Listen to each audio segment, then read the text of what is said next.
Lawyer tells struggling seniors you don't legally have to pay these 6 bills. Hello, everyone, and welcome. I'm so glad you're here with me today. Take a moment, if you can, to settle in, perhaps with a warm cup of tea, and just breathe. Now, I want to ask you something deeply personal, something many of us face, but often feel too alone or ashamed to discuss openly. When that stack of envelopes arrives, the ones with the official-looking return addresses, do you feel a familiar knot tighten in your stomach? Do you find yourself bracing for impact, the dread washing over you even before you tear open the first one? You're not alone. I've spoken to countless individuals, many of them wonderful seniors like yourselves, who tell me that the sheer weight of financial worry is one of their biggest sources of stress. This isn't just about money, it's about your health, your peace of mind, and your ability to truly enjoy the golden years you've worked so hard for. I've heard stories of sleepless nights,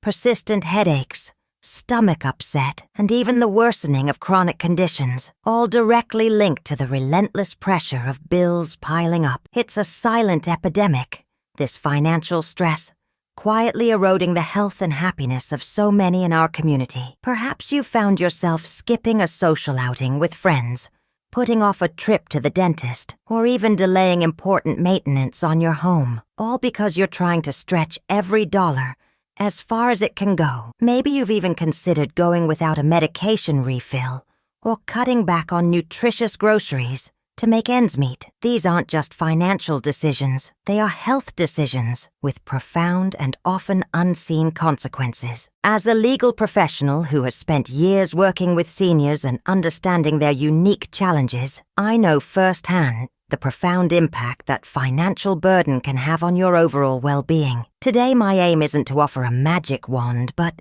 to arm you with something far more powerful. Knowledge about specific situations where you might not, legally speaking, be obligated to pay certain bills that land on your doorstep. This isn't about dodging responsibility. It's about understanding your rights and ensuring you're not taken advantage of, allowing you to breathe a little easier, reduce that crushing anxiety, and reclaim a sense of control over your financial life, and by extension, your health. The reality for many seniors today is far from the idyllic, worry-free retirement often depicted in magazines. Instead, it's a landscape dotted with financial landmines, from rising healthcare costs to unexpected home repairs, all against the backdrop of fixed incomes and diminishing savings. This constant struggle isn't merely an inconvenience, it's a profound threat to your health, your independence, and your quality of life. Let's delve a bit deeper into why this financial stress is such a critical health concern, especially for women aged 65 to 80, a demographic I've seen particularly affected. Imagine waking up each morning with a tightening in your chest, a dull ache in your head, or persistent fatigue that no amount of rest seems to cure. These aren't just random symptoms. They are often the physical manifestations of chronic stress. When we are under continuous financial pressure, our bodies enter a prolonged fight-or-flight mode. This means elevated cortisol levels, increased heart rate, and heightened blood pressure. Over time, this takes a significant toll. For women, especially, hormonal changes post-menopause can make them more susceptible to the adverse effects of stress on cardiovascular health. Studies have shown a clear link between financial strain and an increased risk of heart disease, stroke, and even weakened immune systems, leaving you more vulnerable to illnesses. Beyond the physical, the mental and emotional toll is immense. That feeling of dread when the mail arrives can spiral into persistent anxiety, even depression. I've witnessed the bright, vibrant spirits of individuals dim as they grapple with overwhelming debt. It's not uncommon to hear them say, "I just don't feel like myself anymore." This mental anguish can lead to social isolation, as the cost of social activities becomes prohibitive, or the sheer embarrassment of their financial situation keeps them from connecting with friends and family. This withdrawal further exacerbates feelings of loneliness and sadness, creating a vicious cycle that chips away at one's sense of self-worth and happiness. Moreover, financial burdens directly impede access to essential care. When every dollar is accounted for, preventative care often falls by the wayside. Regular dental checkups, Eye exams or even specialist visits can seem like luxuries you can no longer afford. Prescription medications might be rationed, or necessary medical procedures delayed, leading to a worsening of existing conditions and the development of new, more severe health problems. This isn't just about physical health. It's about maintaining your independence. The fear of losing your home, or being unable to afford basic necessities, is a constant weight. The ability to make your own choices, to live life on your own terms, is intrinsically linked to financial stability. When that stability is threatened, so too is your sense of autonomy. A comfortable retirement, one where you can pursue hobbies, spend time with loved ones, and simply enjoy the fruits of your labor, transforms into a daily battle for survival. Misconceptions abound, too. Many seniors mistakenly believe that once a bill arrives, they are unequivocally responsible for it, no matter the circumstances. They may not be aware of their rights, or they might feel intimidated by official-looking documents, collection agencies, or legal jargon. They might believe that asking for help or questioning a bill is a sign of weakness, or that it's simply too complicated to navigate. This is precisely why understanding your legal rights is not just beneficial, it's absolutely critical. It's about empowering you to protect your health, your peace of mind, and your rightful independence in these precious years. My goal today is to demystify some of these complex situations, offering clarity and practical steps that can truly make a difference in your life. Now let's turn the page to something genuinely empowering. We're going to talk about 6 specific types of bills or situations where, based on legal principles, you might not be obligated to pay. This isn't about encouraging irresponsibility. It's about equipping you with the knowledge to stand up for your rights, to challenge erroneous claims, and to defend yourself against predatory practices. This knowledge is a powerful shield against financial stress and a vital component of your overall health and well-being. 1. Medical bills with errors, balance billing, or surprise billing. Medical bills are often the most complex and frightening for seniors. The sheer volume of codes, the differing amounts from various providers, and the often exorbitant figures can make anyone's head spin. Many seniors simply pay them, assuming they are correct, out of fear of damaging their credit or facing collections. However, medical billing is notoriously riddled with errors, and specific legal protections exist that you might not be aware of. The problem: you receive a bill that seems excessive, or from a provider you didn't knowingly choose, or for services you believed were covered. The fear of accumulating interest or collection calls often pushes people to pay without scrutiny. Why you might not have to pay. Billing errors. Up to 80% of medical bills contain errors. These can range from duplicate charges, incorrect codes, charges for services not rendered, or charges for the wrong patient. A simple audit can reveal these. Balance billing. For Medicare, Medicaid. If you have Medicare or Medicaid, providers who accept these insurances are generally prohibited from balance billing you. This means they cannot charge you for the difference between what your insurance paid and what they initially charged. There are very specific rules about this. If they accept Medicare, they accept the Medicare-approved amount as full payment, minus co-pays, deductibles. Surprise billing. No Surprises Act. This is a huge one. The No Surprises Act, enacted in 2022, protects patients from unexpected out-of-network bills. For example, if you go to an in-network hospital but receive care from an out-of-network anesthesiologist or emergency room doctor you didn't choose, you are generally only responsible for the in-network cost-sharing amount. You cannot be balance billed for the difference. This also applies to emergency services, even if the facility itself is out-of-network. What you can do: 1. Request an itemized bill. Always ask for a detailed, itemized bill, not just a summary. Compare it to your explanation of benefits, EOB, from your insurance. 2. Review for errors. Look for duplicate charges, services you didn't receive, or incorrect dates. 3. Understand your insurance. Know what your Medicare, Medicaid, or private insurance plan covers and what your out-of-pocket maximums are. 4. Dispute incorrect charges. If you find an error or suspect balance, surprise billing, Call the provider's billing department. Be polite but firm. Reference the No Surprises Act if applicable. 5. Appeal to your insurer. If the provider is uncooperative, appeal directly to your insurance company. They have a vested interest in ensuring proper billing. 6. Seek advocacy. Organizations like the Medicare Rights Center or state consumer protection agencies can offer free assistance in disputing medical bills. A medical billing advocate can also be a wise investment for complex cases. Relatable scenario.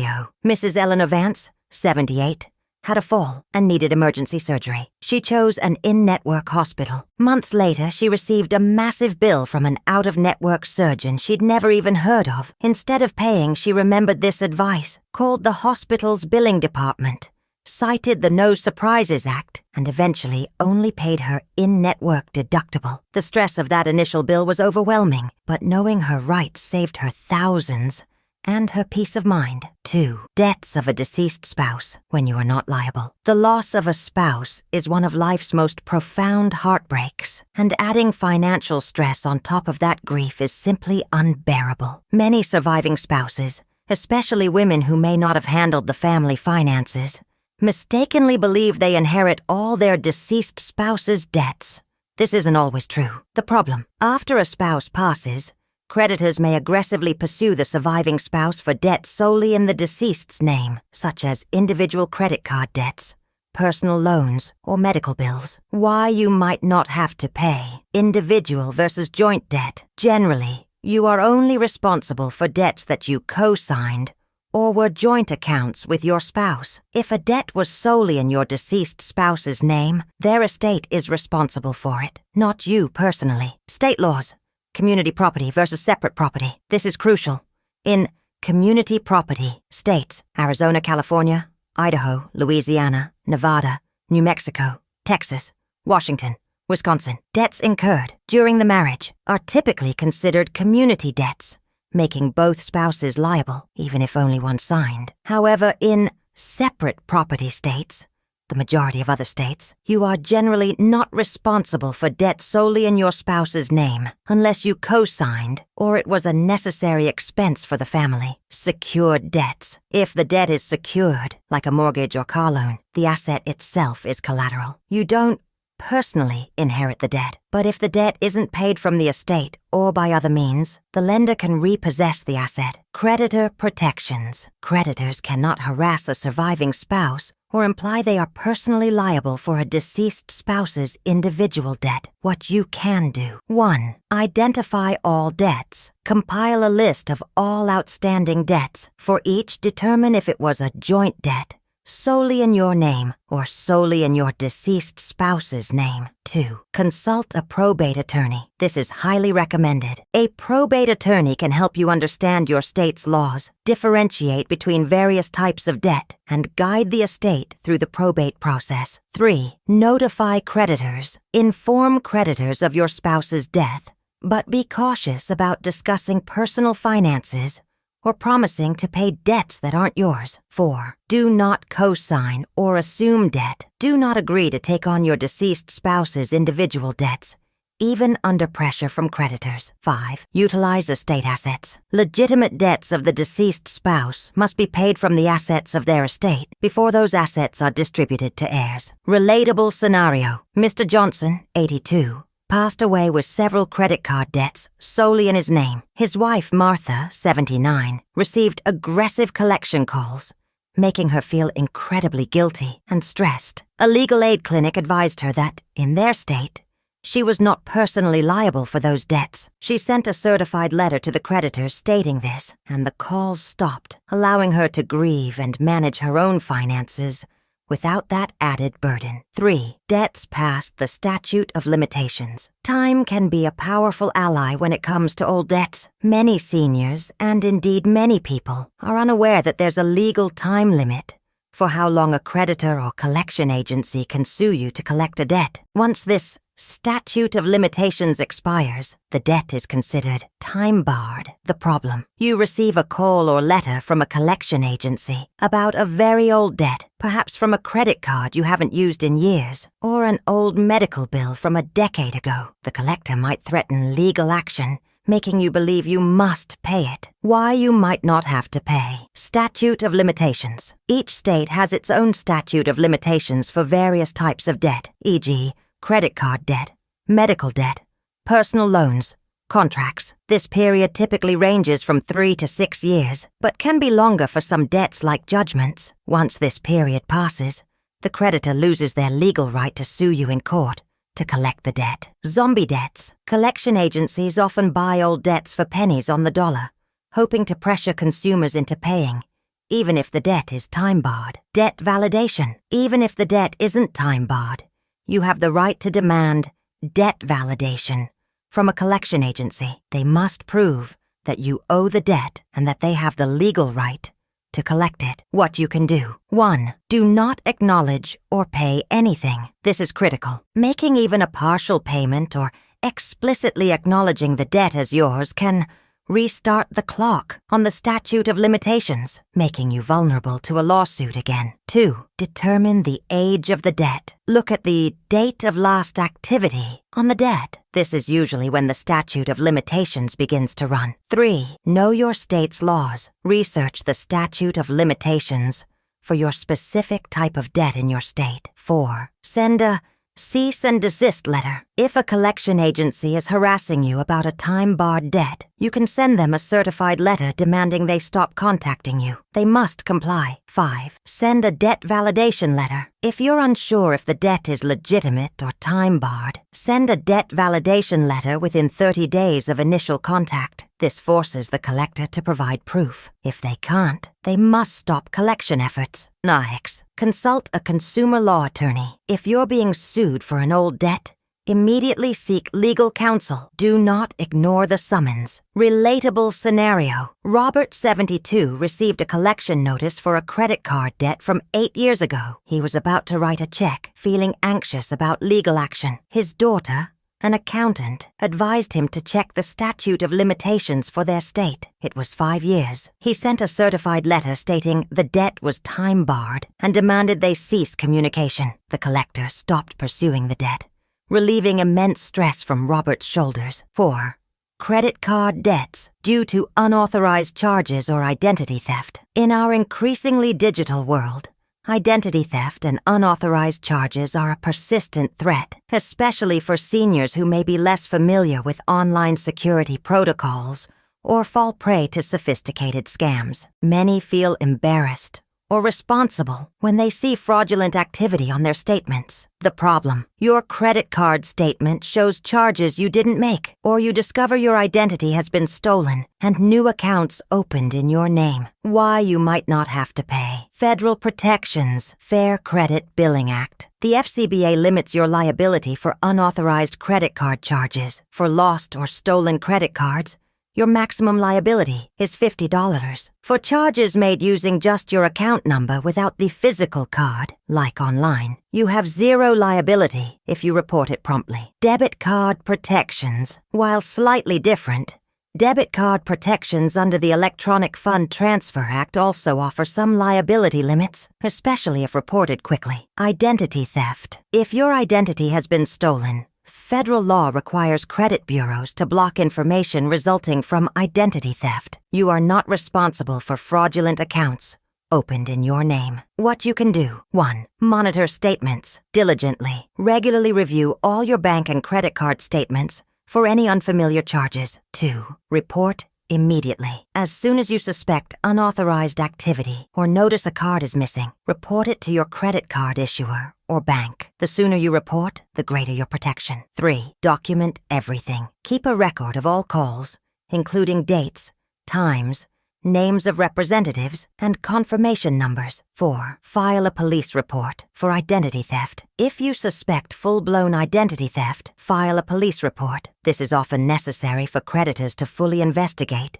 and remove fraudulent accounts. 5. Contact credit bureaus for identity theft. Place a fraud alert or freeze on your credit reports with Equifax, Experian, and TransUnion. 6. Use reputable services. The Federal Trade Commission, FTC, offers a free identity theft recovery plan at identitytheft.gov. Relatable scenario. Margaret, 75, noticed a string of small, unusual charges on her credit card statement from an online retailer she never used. She initially thought she might have forgotten, but upon closer inspection, she knew they weren't hers. She immediately called her credit card company, reported the fraudulent activity, and filed a dispute. Within days, the charges were removed, and a new card was issued, saving her hundreds of dollars and the worry of being targeted again. 5. Bills from predatory home repair scams or unenforceable contracts. Unfortunately, seniors are often targets for unscrupulous contractors or door-to-door salespeople who pressure them into unnecessary,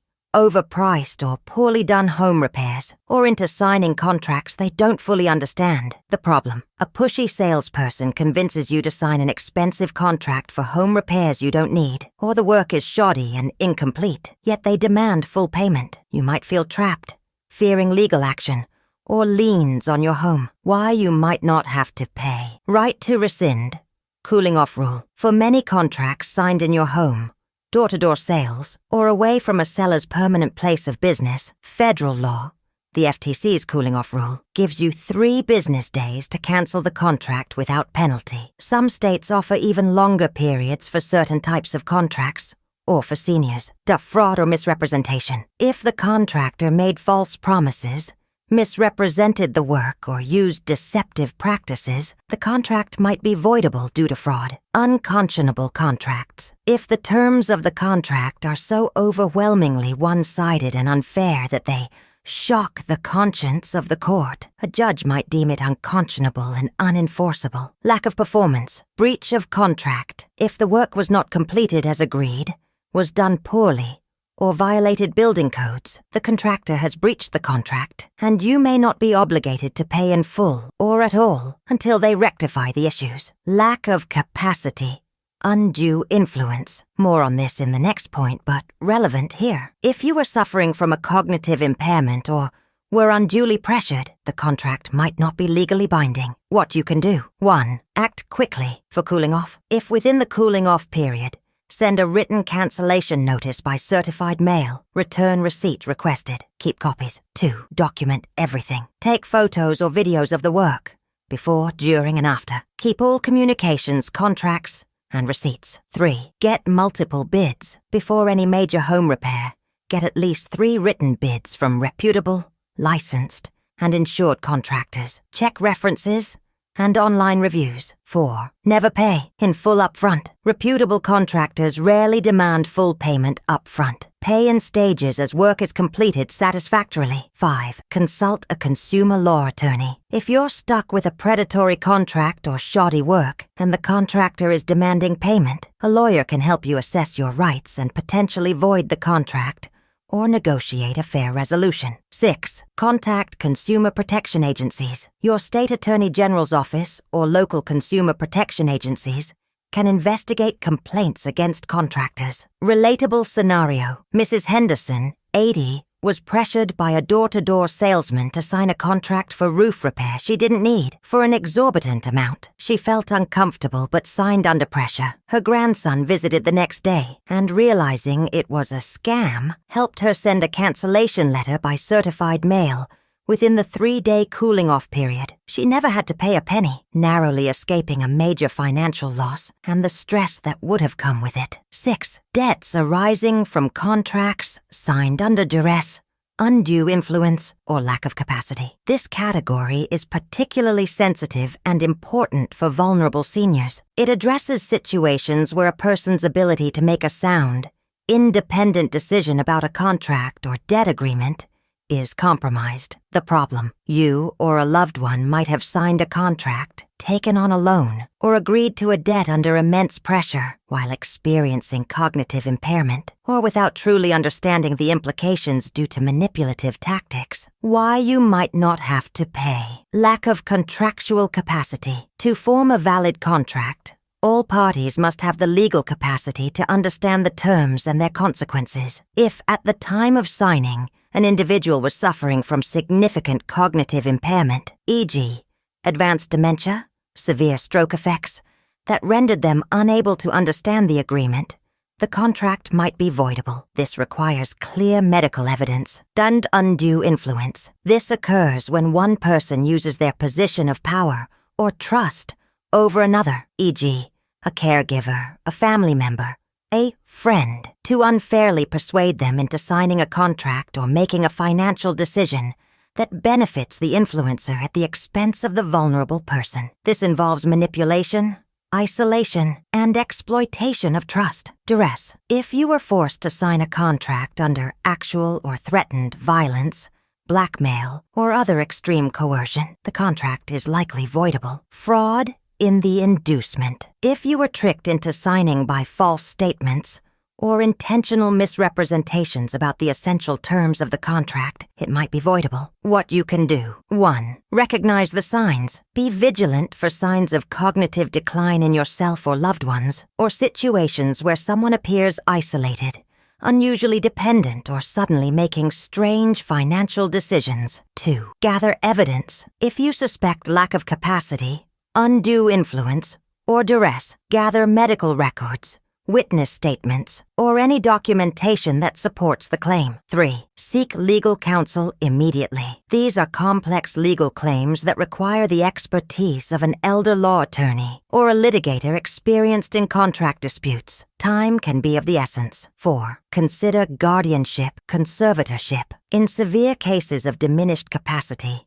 legal action to establish guardianship or conservatorship might be necessary to protect the individual's assets and decision-making. 5. Report elder abuse. If undue influence involves exploitation by a caregiver or family member, report it to Adult Protective Services, APS, in your state. Relatable scenario. Ms. Dorothy Miller, 85, who had early-stage dementia, was persuaded by a new friend to co-sign a large personal loan for a business venture that never materialized. The friend disappeared, leaving Dorothy liable for the debt. Her nephew, noticing her confusion and isolation, consulted an elder law attorney. Through medical records and witness testimony, the attorney successfully argued that Dorothy lacked the contractual capacity to understand the loan agreement, and she was relieved of the debt, protecting her life savings from being drained. Navigating these legal waters can feel daunting, but remember, the law is designed to protect you, not just to bind you. By understanding these specific situations, you gain a powerful tool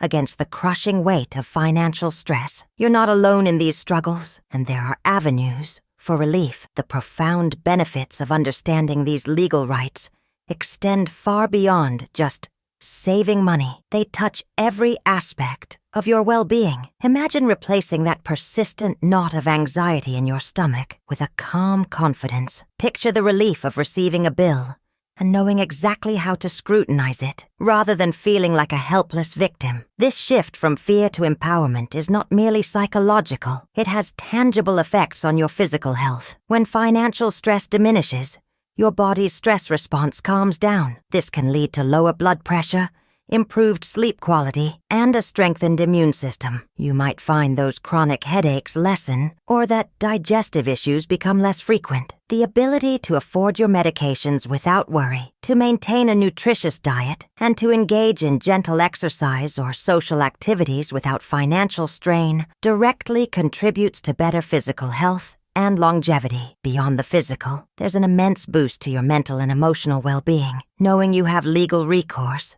that you're not powerless against overwhelming bills or predatory practices, restores a sense of control. This can significantly reduce feelings of anxiety, depression, and isolation. It reignites your sense of independence and dignity, allowing you to make choices about your life and your resources with greater freedom. You're not just surviving, you're thriving, able to participate in activities that bring you joy, connect with loved ones, and pursue hobbies that enrich your retirement. This newfound peace of mind isn't a luxury. It's a fundamental component of a healthy, dignified, and fulfilling life in your senior years. While legal processes can take time, the very act of taking control, of asserting your rights, begins to alleviate the burden immediately. The path to relief might involve some paperwork or calls, but the destination, a lighter heart and a more secure future, is invaluable. It's about empowering yourself to demand the respect and fairness you deserve. I hope today's discussion has shed light on some complex topics